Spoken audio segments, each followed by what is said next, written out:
Nakafocus ang lahat sa Gilas, Pilipinas ang San Miguel. Ready na raw dito sa malaking trade na gagawin kasama ang Terra Firma Jeep at ang Blackwater Bossing. Mukhang posible raw na itong San Miguel Beer ay ma-acquire itong si mula sa Terra Firma at si Jeron Teng ay dadali naman sa Blackwater Bossing. At ito namang Terra Firma Jeep, merong ma-acquire na player mula dito sa Blackwater Bossing. Hindi pa maliwanag kung sino yan. Ang isang pangalan na lumalabas na ngayon na baka daw makuha nila ay itong si Christian David, or kung hindi naman itong si David, posible raw na si RK Ilagan. So medyo malaking bagay ito para dito sa San Miguel kung makuha nga nila si Jeyo Chu. Alam natin na itong PBA ngayon ay merong rule na yung mga number 1 pick katulad nitong si Jeyo Chu ay hindi po pwedeng i-trade hanggat sa loob ng 3 season.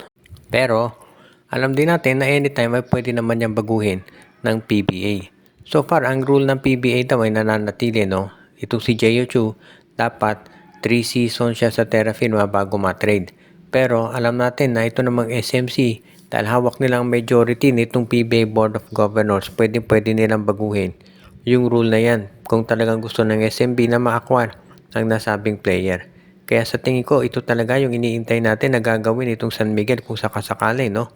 At alam din naman natin na itong SMB, hindi biro itong plano nilang gawin na magkaroon ng tinatawag na mas malakas na front court.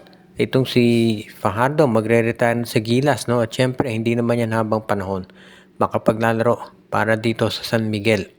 Kaya hindi na ako magugulat kung magkaroon nga ng ganitong sitwasyon kung saan itong SMB ay hahanap na ng panibagong center katulad nga nitong si Jeyo Chu.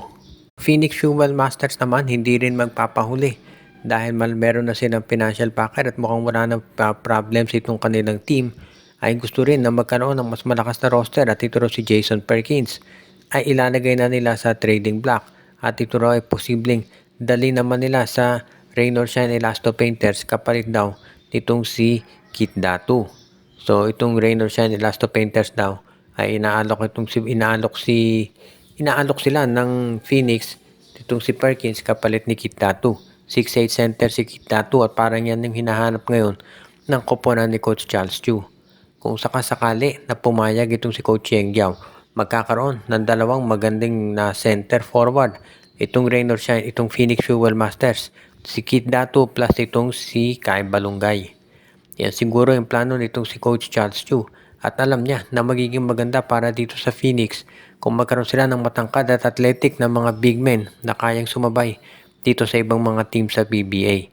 Yan sigurado yung gagawin nitong si Coach Yeng Giao o rather nitong si Coach Charles Chu. At sa tingin ko naman, itong sitwasyon na to, magkakaroon yan ng madaling resolusyon dahil maganda rin naman yung ino-offer na package nitong Phoenix sa Rain or Shine. Itong si Jason Perkins, alam natin mahusay na player yan. Veterano, pwedeng maglaro ng 4, pwede sa 3. At kaya nga ito si Coach Yeng Giao, yan yung kung papanoorin ninyo yung laro ni Perkins. Para din naman itong si Gabe Norwood, kaya pwede talaga to dito para sa kanilang roster. At yan yung nakikita ko na gagawin talaga at susubukan ng Phoenix. As it is, dalawang independent teams ito, kaya naman magiging sigurado tayo na patas ang nabanggit na trade.